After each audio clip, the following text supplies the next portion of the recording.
There's Jason in Arlington, Virginia. Jason, what's up?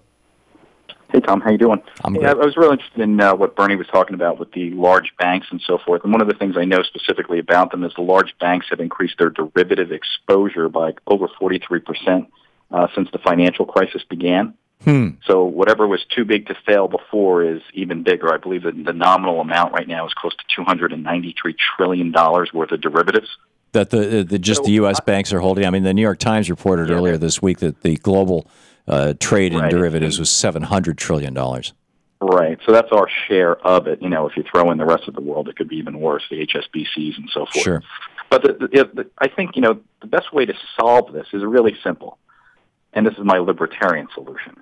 Why don't we just put a thing on the door of every bank, just like it has to say FDIC, that says every quarter or every month you have to put on the amount of derivative exposures that your bank has.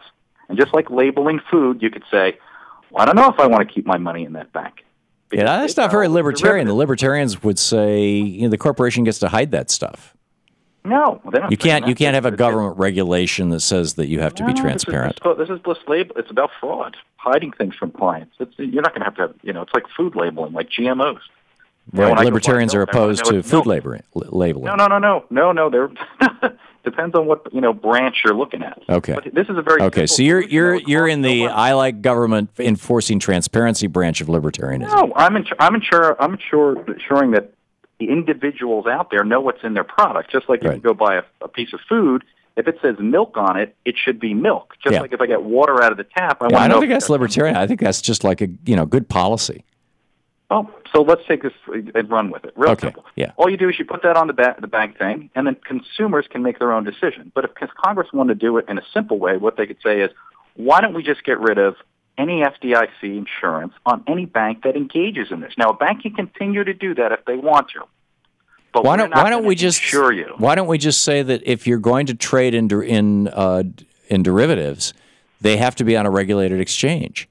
I mean, that would do away with all of this. Just roll back the Phil Graham's Commodities Futures Modernization Act. Just undo it.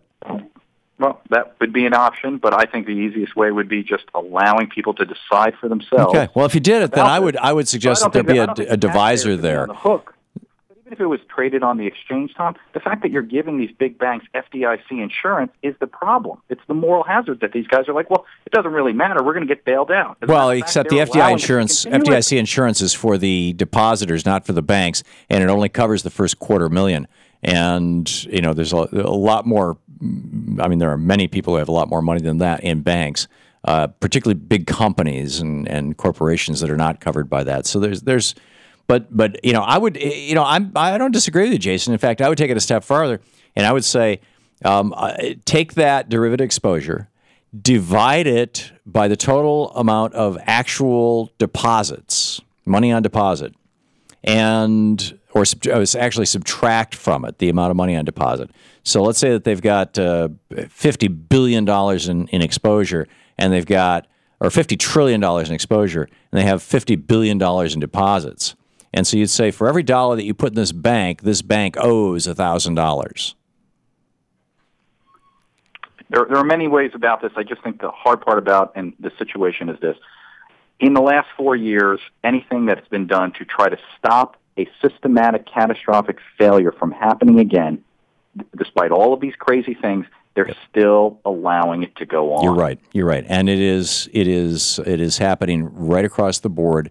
There are a number of Democrats who are fighting the good fight, and it's nice to see Neil Barofsky trying to do what he can with the Commodity Futures Trading Commission, but his hands are tied by Congress. And I'd like to see the president step up and shout about this some more. And I'm with you, Jason. Thanks a lot for the call.